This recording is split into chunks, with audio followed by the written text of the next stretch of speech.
Today we're going to look at a 3,000-year-old poem. Go back to Psalm, the first Psalm, as we consider the book of poetry, the hymn book of Israel. We'll start with Psalm number 1. You know, it's interesting when you read poetry, and you know, when we were children and you learn about poems in school, and then you have to maybe try to write one yourself and all that, the thing that usually we emphasize is some sort of meter and rhyme.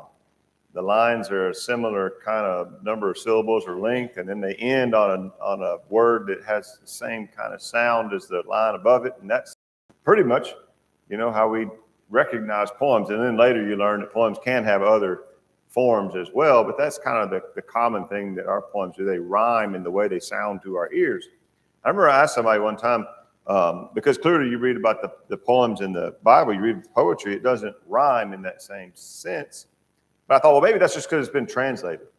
Maybe if you could read it, if you heard it the way it was originally in its original language in Hebrew, maybe it would rhyme like our poems rhyme. And so I asked somebody who would know, and they said, no, it's not really the way that their poetry worked. It's not about the artistry and the beauty of it is not in some kind of rhyming sounds. Instead, there's sort of two things that really make that are characteristic of Hebrew poetry that you find in various ways in the Psalms. And one of them is parallelism, which is essentially like rhyming thoughts.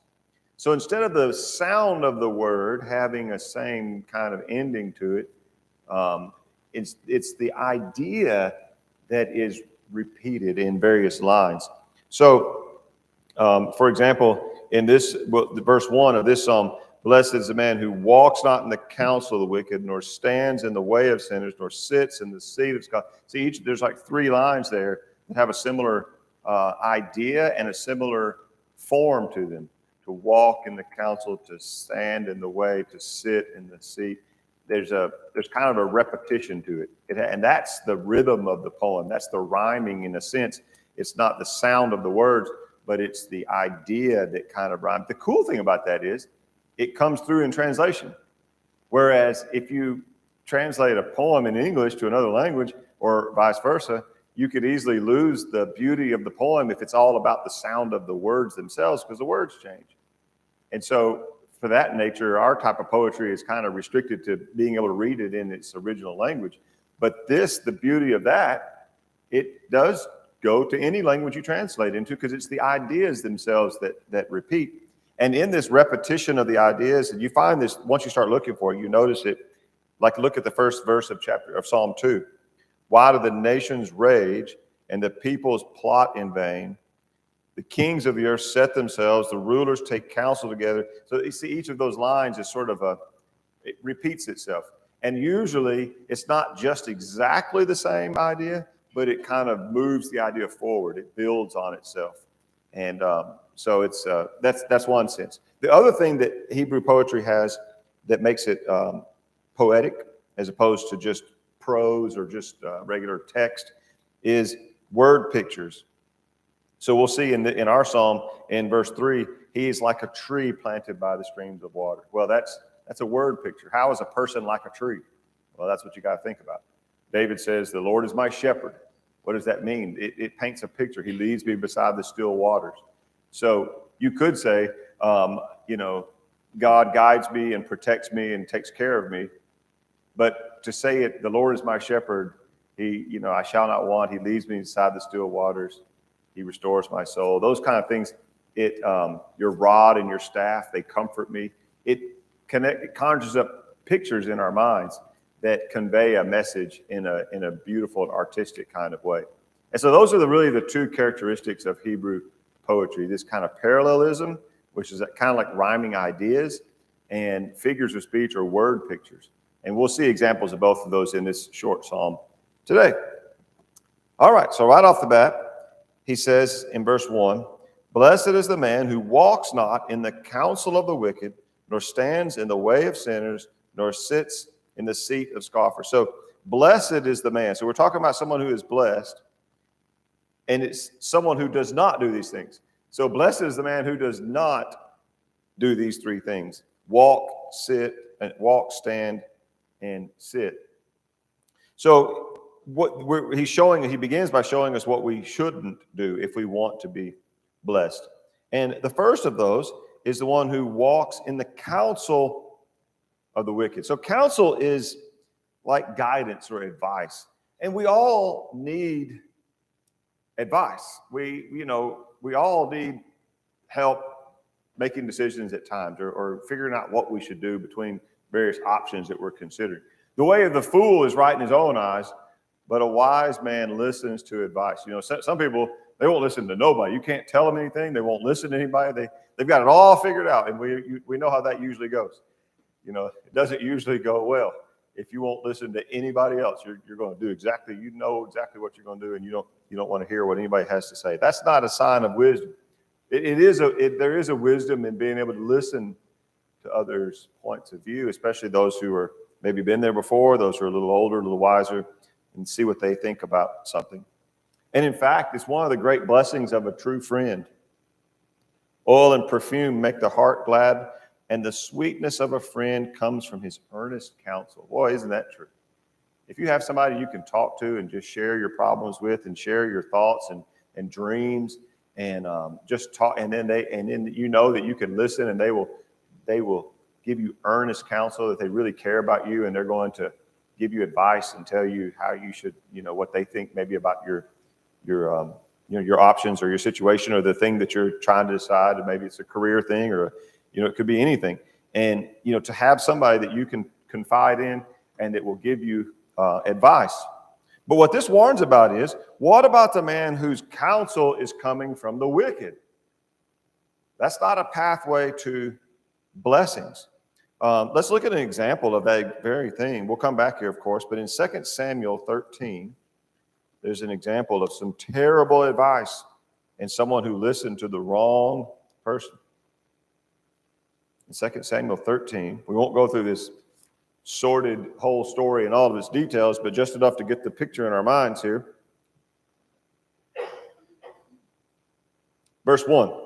Now Absalom, David's son, had a beautiful sister whose name was Tamar. After a time, Amnon, David's son, loved her. And Amnon was so tormented that he made himself ill because of his sister Tamar, for she was a virgin, and it seemed impossible to Amnon to do anything to her. But Amnon had a friend whose name was Jonadab, the son of Shemaiah, David's brother. Jonadab was a very crafty man. And he said to him, "O son of the king, why are you so haggard morning after morning? Will you not tell me?" And Amnon said to him, "I love Tamar, my brother Absalom's sister." Jonadab said to him, "Lie down on your bed and pretend to be ill. When your father comes to see you, say, 'Let my sister Tamar come in and give me bread to eat and prepare the food in my sight.'" And he gives him he cooks up a plan. And Amnon does exactly what his friend Jonadab suggested. It leads to a terrible sin, and it actually led to sometime later him being killed because of what he did. And it was all because he listened to the advice of this friend. Now, his friend is trying to help him solve his problem. What's wrong with you? Why do you feel terrible? Why do you act this way?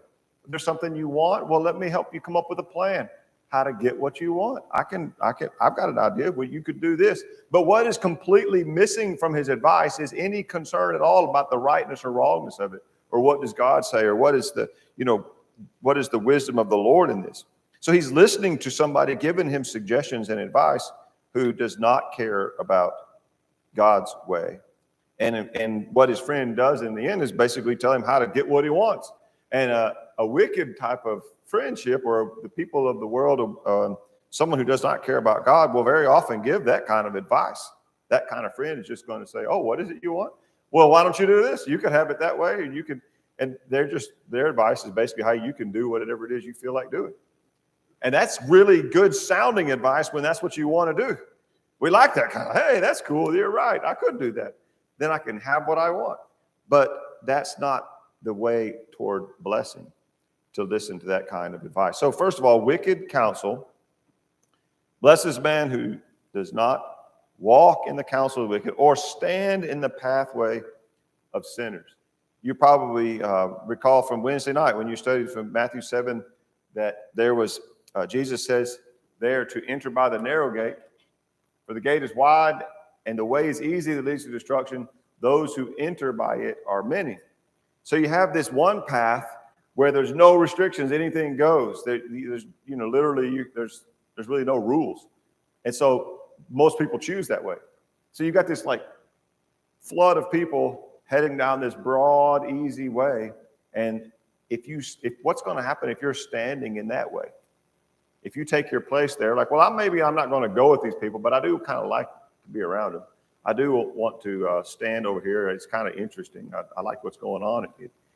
Maybe I'm not going to go as far as they go, but I'm going to stand over here and be around in this way where everybody in that way is going the wrong way. Well, it's easy to see what's going to happen. Let's look at another example in Proverbs 7. We have this warning to the young man who was being tempted. In Proverbs 7,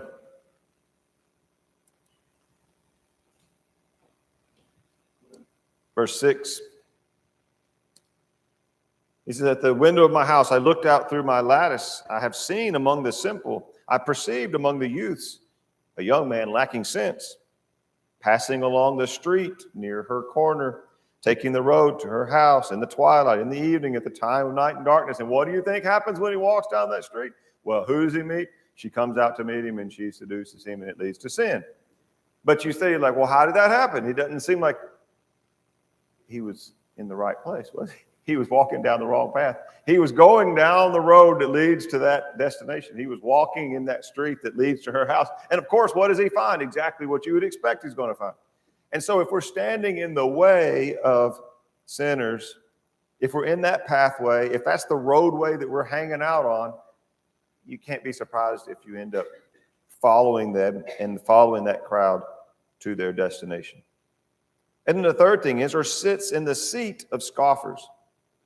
So it goes from walking in the counsel to standing in the way to sitting in the seat. Basically, now you've taken your number among them.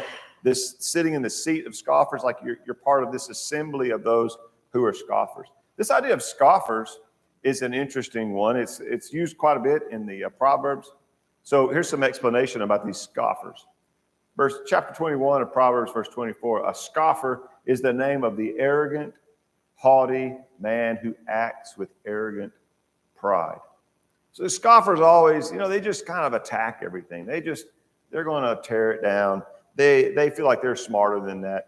They're not going to give in to all this stuff. It's just silly to them. And so they just attack. They're haughty. They cause all kinds of problems. This says, drive out a scoffer and strife will go out. Quarreling and abuse will cease. So they just stirring stuff up. They just kind of picking and stirring the pot. You can't tell them anything. Proverbs 1:22 says, how long, O simple ones, will you love being simple? How long will scoffers delight in their scoffing and fools hate knowledge? I have to say, when I think back on myself in my younger days, I think I fell into this category of scoffing. It's easy to get into kind of a mindset where in every situation, you're just kind of sitting back and observing and trying to come up with something clever and funny and pointing out things that seem ridiculous and make your teachers' lives miserable. And, all for the sake of making other people laugh and think you're smart. And it's an ugly thing. I can remember being that way. And, it's just, you're not helping anything. You're certainly not bringing any wisdom out or anything. And, you're not listening and you're not learning. You're just like you're there to make jokes about everything, make light of the whole situation, make light of everything. And but there's a lot of people there. That's their approach to stuff. And that's their approach to religion. That's their approach to anybody who's trying to say the right thing. They're just looking for a way to poke fun at it. They're just looking for a way to laugh at it or to mock it. And it's certainly not the way toward wisdom. It's not the way toward blessings. In fact, you can't tell these people anything. As Proverbs 9 says, whoever corrects a scoffer gets himself abuse. He who reproves a wicked man incurs injury. Do not reprove a scoffer. He will hate you. Reprove a wise man, and he will love you. You know, that person that's just going to take pot shots and be haughty and attack everything, they're not going to listen if you try to give them advice or try to tell them something. But a wise person will listen to counsel, will listen to rebuke. So I think in summary, the question here is to look around and say, where am I walking? Where am I standing? Where am I sitting? Who are the people that I'm listening to for advice? Who are the people that I'm walking with?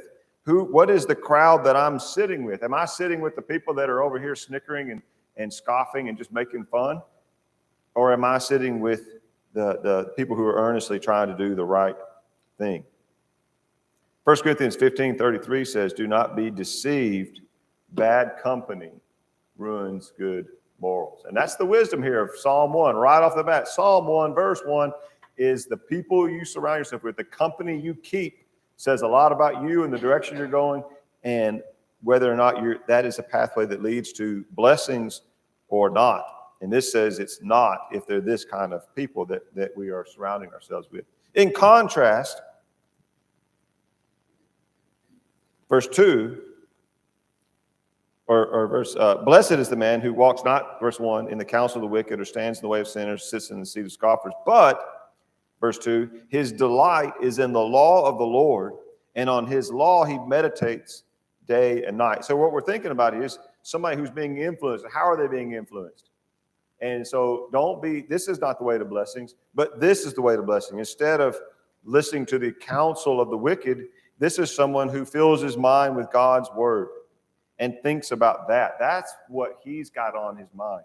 That's what's guiding his decision making instead of the wicked advice. And that is the way to lead to blessings. Let's look at Psalm 73. We'll come right back to that one.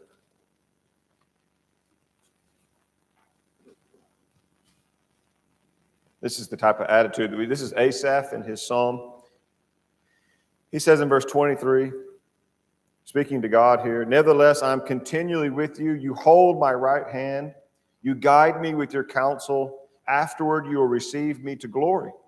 Whom have I in heaven but you? And there is nothing on earth that I desire beside you. My flesh and my heart may fail, but God is the strength of my heart and my portion forever. That is the way, that's the path to blessing. To say that God is my friend, I'm looking to God, he is giving me advice, he's giving me counsel, he's guiding me, he's what I desire, he's my strength. This is the way toward righteousness. And you recall in Jeremiah that he says, thus says the Lord, stand by the roads and look and ask for the ancient paths where the good way is. Walk in it and find rest for your souls. But the people of Jeremiah's day said, nah, I don't want to do that. I'm going to do something different. There's this ancient path, this ancient wisdom that comes from God. That's the road that we want to stand in. So we want to listen to the counsel of God. We want to stand in the right path, the path toward righteousness, and we want to surround ourselves with people who are walking that path. That's the way toward blessing. And as we continue back in our psalm, he says in verse 3 and 4, the one who does this, the one who is wise and chooses that, is like a tree planted by streams of water that yields its fruit in its season. Its leaf does not wither. In all he does, he prospers. The wicked are not so, but are like the chaff that the wind drives away. There's an interesting picture there. As I said, this is word pictures. I mean, you kind of try to just imagine what is he telling us. What is it that a tree that's planted by streams of water has? Well, it has access. It has access. It's tapped in to the source of life that it needs. It's always going to be well watered because there's streams nearby. And so this tree has tapped into something that is going to always be there, as opposed to some chaff, some wheat that, springs up when there's a summer rain, but then when it dries out, it dies and withers and turns brown, and it's here and gone. This tree is sturdy. It has stability. It has roots.